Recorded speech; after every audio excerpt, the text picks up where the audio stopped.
Bonjour mesdames et messieurs, bienvenue à notre édition de Diaspora News. Voici les titres de cette semaine. Les détectives suisses peuvent utiliser les appareils GPS pour attraper les escrocs de bien-être.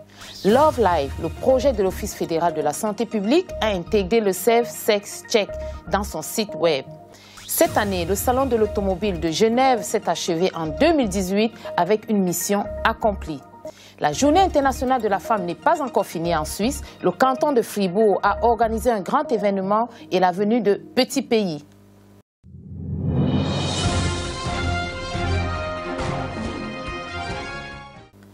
Les dispositifs de suivi peuvent être utilisés pour enquêter sur des cas d'abus de bien-être suspectés dans le futur. Ce fut la décision du Parlement suisse ce lundi 19 mars 2018. L'approbation d'un juge sera toujours nécessaire avant toute surveillance.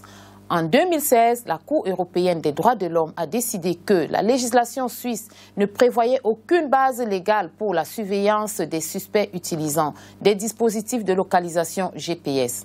Le Parlement suisse a donc convenu qu'une loi pertinente devait être introduite pour autoriser l'utilisation du GPS par les détectives pour localiser une personne ou établir, par exemple, si quelqu'un conduit une voiture en prétendant être gravement handicapé. Le Conseil fédéral s'est opposé à cette idée, mais malgré cela, les deux chambres du Parlement ont décidé que les détectives seraient en mesure d'utiliser l'équipement technique pour déterminer l'emplacement d'une personne. Le chef de département fédéral de l'Intérieur, M. Alain Berset, qui est également le président de la Confédération pour l'année 2018, a déclaré que les assureurs ne devraient pas avoir plus de pouvoir que les autorités de poursuite, inclus des appareils tels que des drones. Ces mesures peuvent porter atteinte aux droits de la vie privée d'une personne. L'Office fédéral de la santé publique a inclus le Safe Sex Check dans le site de Love Life. Quelle est la hauteur de vos facteurs de risque sexuel? En visitant le site web de Love Life, www.lovelife.ch, vous effectuez maintenant une analyse de risque de votre comportement sexuel en cliquant sur le menu Safe Sex Check. Et suivez les instructions. Très simple. L'ensemble du processus prend moins de 2 minutes et à la fin, vous seriez mieux informé et mieux conseillé. Cette année, le Salon de l'automobile de Genève s'est achevé avec une mission accomplie. Le nombre de participants en 2018 était de 660 000, dit par les organisateurs. Diaspora TV a visité la 88e édition du Salon, qui est l'un des meilleurs au monde. 900 modèles de voitures ont été exposés cette année, voitures volantes, voitures exotiques et plein d'autres.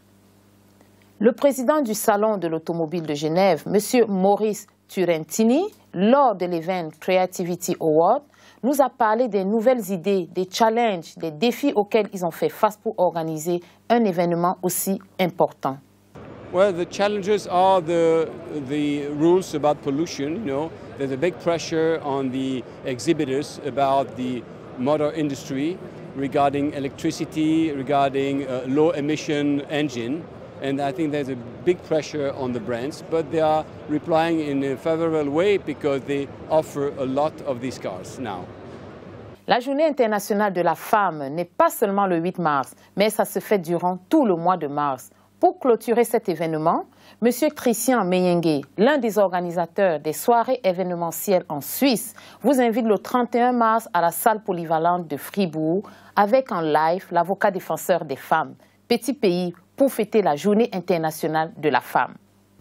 La Suisse compte 26 cantons et la capitale c'est Berne. Ici, Yvette Ballet, Diaspora TV Suisse.